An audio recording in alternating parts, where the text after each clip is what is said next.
process. Their mantra has been that the problem is the winner takes it all, while we all know that elections must have winners and losers. So instead of fixing the electoral process, they're just putting additional seats for people to share at the national level.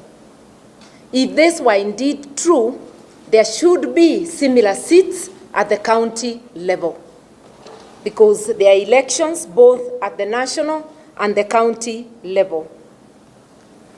We are inviting Kenyans to ask why this phenomena, according to BBI, is only at the national level, not at the county level. And the reason, we guess, is obvious, that the crisis at the top arises mainly because the incumbents don't want to lose power. They do not want to hand over. And this has happened in a nation we regard as the citadel of democracy. You remember the US elections.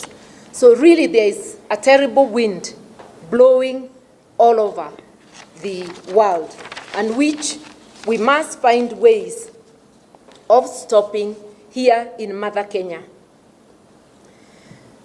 The handshake has actually revealed itself not to be a bipartisan project, but to be an agreement between two people on how to share the spoils of power.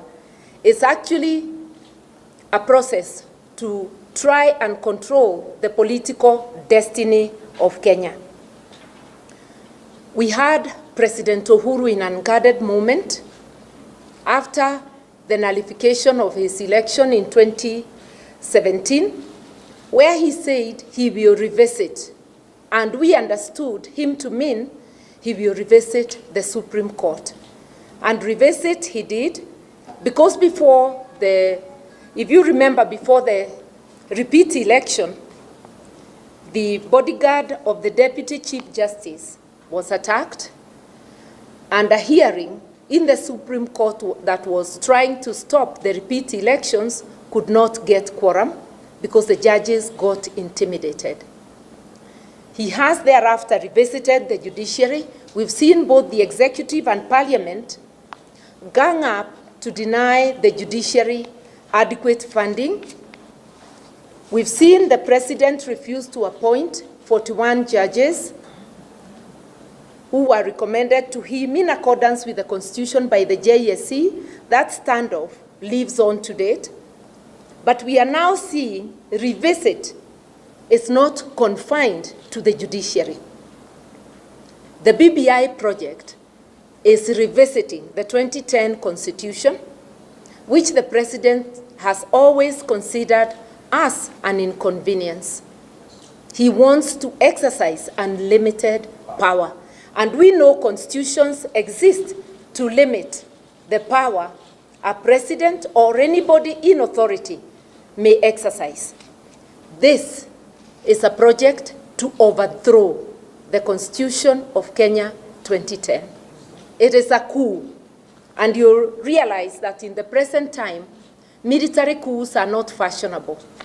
So coups of overthrowing the Constitution appears to be the in thing. And by the way, this administration has already been chipping at the Constitution little by little. I've just alluded to the refusal to appoint judges. The many times this government has, through parliament, passed unconstitutional laws which have been struck out by the courts. The many orders the executive has refused to obey, including the order to dissolve an unconstitutional parliament. The Constitution of Kenya Amendment Bill 2020 is actually a demonstration of the president's vengeance to revisit the Constitution of Kenya 2010. It is not an amendment bill. It actually should be titled the Constitutional Overhaul Bill, because out of the 18 chapters in the Constitution, it's amending a whopping 14 chapters. This is not an amendment, it's a total overhaul. This BBI project has been illegitimate and unconstitutional from the word go. We saw the signatures of an initiative dubbed a popular initiative being collected by the provincial administration. This in itself is unconstitutional use of public resources and machinery. We have seen MCAs getting bribed with car grants, being intimidated, and the most obvious intimidation, we have seen the Baringo MCAs, the ones who voted no, specifically, the ones among those who voted no. We have seen them under investigation, writing statements with CID, and one of them actually accused of terrorism.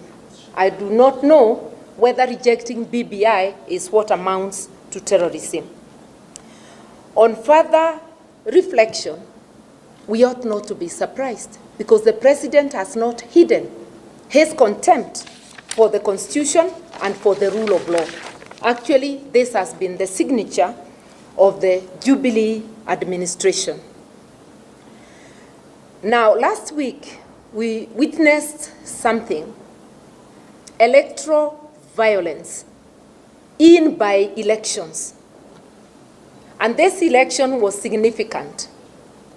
It is coming at a time that the state has sponsored a narrative that regional kingpins are the order of the day. We saw violence, and this violence, we believe, was deliberate and was aimed at achieving an outcome that reinforces regional kingship. And if you look at it, that is what has been. And it's a warning shot to all of us that if we stand silent and do nothing, we will not have elections as we know them in 2022. We will have those in power, mainly the president and his cronies, select for us, or rather, the president will succeed himself, or the administration will succeed itself. The regional kingship is being confined to the 5 major tribes in Kenya. The big 5, who form 65% or thereabouts of the population.